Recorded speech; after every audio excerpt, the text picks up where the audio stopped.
आज आपका परिचय कराते हैं हनुमान जी के अद्भुत व्यक्तित्व से, जो बना है एक कठोर साधना और तप से। धर्मशास्त्रों में आत्मज्ञान की साधना के लिए 3 गुणों की अनिवार्यता बताई गई है: बल, बुद्धि और विद्या। यदि इनमें से एक भी गुण की कमी होगी तो साधना का उद्देश्य सफल नहीं हो सकता। सबसे पहले तो साधना के लिए बल जरूरी है। निर्बल व कायर व्यक्ति साधना का अधिकारी नहीं हो सकता। दूसरे साधक में बुद्धि और विचार शक्ति होना चाहिए। इसके बिना साधक पात्रता विकसित नहीं कर सकता। तीसरा अनिवार्य गुण है विद्या। विद्यावान व्यक्ति ही आत्मज्ञान हासिल कर सकता है। हनुमान जी के जीवन में इन तीनों गुणों का अद्भुत समन्वय मिलता है।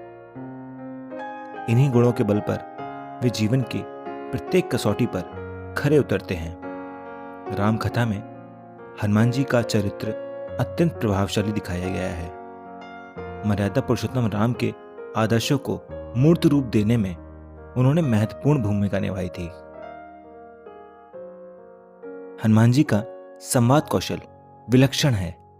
इसका सबसे बड़ा प्रमाण अशोक वाटिका में जब वे पहली बार माता सीता से मिलते हैं तब दिखाई देता है। वे अपनी बातचीत से न सिर्फ उन्हें भय मुक्त करते हैं बल्कि उन्हें यह भी भरोसा दिलाते हैं कि वे श्री राम के दूत हैं। यह कौशल आज के युवा को उनसे सीखना चाहिए। इसी तरह समुद्र लांघते वक्त देवताओं के कहने पर जब सुरसा ने उनकी परीक्षा लेनी चाहिए तो उन्होंने अतिशय विनम्रता का परिचय देते हुए उस राक्षसी का भी दिल जीत लिया। कथा है कि श्री राम मुद्रिका लेकर जब महावीर हनुमान सीता माता की खोज के लिए लंका की ओर जा रहे थे और समुद्र के ऊपर से उड़ रहे थे, तभी सर्पों की माता सुरसा उनके मार्ग में आ गईं और उन्होंने कहा, आज कई दिन के बाद उन्हें इच्छित भोजन प्राप्त हुआ है। इस पर हनुमान जी बोले, मां, अभी मैं राम काज के लिए जा रहा हूं, मुझे अभी समय नहीं है। जब मैं अपना कार्य पूरी कर लूं तब तुम मुझे खा लेना। पर सुरसा नहीं मानी और हनुमान जी को अपना ग्रास बनाने के लिए तरह तरह के उपक्रम करने लगी। तब हनुमान जी बोले, मां, आप तो मुझे खाती ही नहीं है, अब इसमें मेरा क्या दोष। सुरसा हनुमान जी का बुद्धि कौशल व विनम्रता देखकर दंग रह गई। उन्होंने कार्य में सफल होने का आशीर्वाद देकर उनको विदा किया। यह प्रसंग सीख देता है कि केवल सामर्थ्य से ही जीत नहीं मिलती, विनम्रता से भी समस्त कार्य सुगमता पूर्वक पूर्ण किए जा सकते हैं। महावीर हनुमान ने अपने जीवन में आदर्शों से कभी कोई समझौता नहीं किया। लंका के उपवन में हनुमान जी और मेघनाद के मध्य जब युद्ध हुआ तो मेघनाद ने ब्रह्मास्त्र का प्रयोग किया। हनुमान जी चाहते तो वे इसका तोड़ निकाल सकते थे, लेकिन उन्होंने ऐसा नहीं किया क्योंकि वे उसके महत्व को कम नहीं करना चाहते थे। इसके लिए उन्होंने ब्रह्मास्त्र का तीव्र आघात सह लिया। तुलसीदास जी ने हनुमान जी की मानसिकता का सूक्ष्म चित्रण करते हुए कहा है, ब्रह्मा अस्त्र ते ही सांधा, कपि मन कीन विचार, जो ना ब्रह्मा सर मानहु, महिमा मिटै अपार। हनुमान जी के जीवन से हम शक्ति व सामर्थ्य के अवसर के अनुकूल उचित प्रदर्शन का गुण सीख सकते हैं। तुलसीदास जी हनुमान चालीसा में लिखते हैं, सूक्ष्म रूप धरि सिंह दिखावा, विकट रूप धरि लंक जरावा।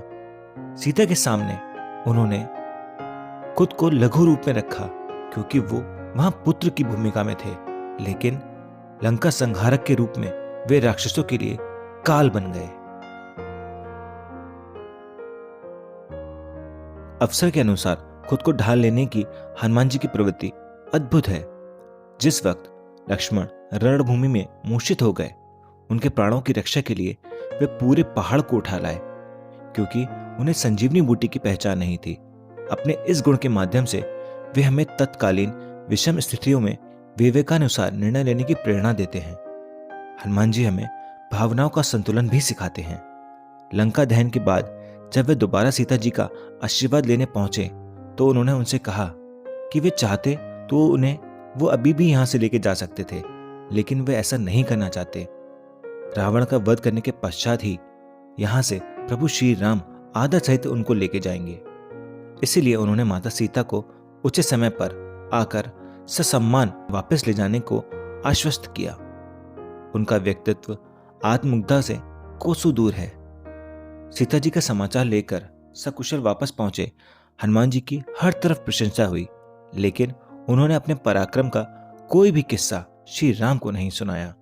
जब श्री राम ने उनसे पूछा, हनुमान, त्रिभुवन विजय रावण की लंका को तुमने कैसे जला दिया? तब उत्तर में हनुमान जी ने जो कहा, उससे भगवान राम भी हनुमान जी की आत्ममुग्धा विहीन व्यक्तित्व के कायल हो गए। वे बोले, सो सब तब प्रताप रघुराई, नाथ न कछु मोरी प्रभुताई। अर्थात ये प्रभु सब आपकी कृपा है, मेरा इसमें कुछ भी काम नहीं। भारतीय दर्शन में सेवा भाव को अत्यधिक महत्व दिया गया है। यह सेवा भाव ही निष्काम कर्म के लिए प्रेरित करता है।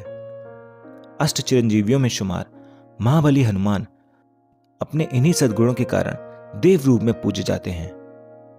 उनके ऊपर राम से अधिक राम के दास की उक्ति चरितार्थ होती है।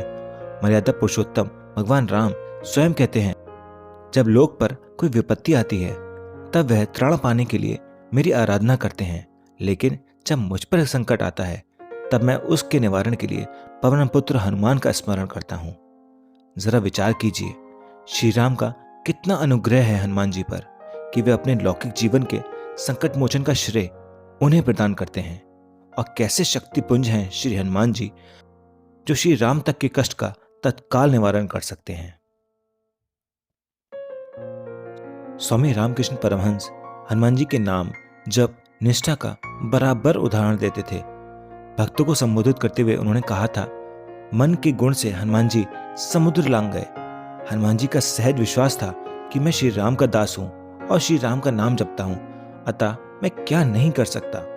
स्वामी विवेकानंद जी ने भी कहा था, देश के कोने कोने में महाबली श्री हनुमान की पूजा प्रचलित होनी चाहिए। देह में बल नहीं, हृदय में साहस नहीं, तो फिर क्या होगा इस जड़पिंड को धारण करने से। मेरी प्रबल आकांक्षा है कि घर घर में बजरंग श्री हनुमान की पूजा और उपासना हो। युवा शक्ति को हनुमान जी की पूजा से अधिक उनके चरित्र को आत्मसात करने की आवश्यकता है, जिससे भारत को उच्चतम नैतिक मूल्यों वाले देश के साथ साथ कौशल युक्त भी बनाया जा सके। अगर आपको ये वीडियो पसंद आया हो तो इसको लाइक, शेयर और चैनल को सब्सक्राइब करना ना भूलें।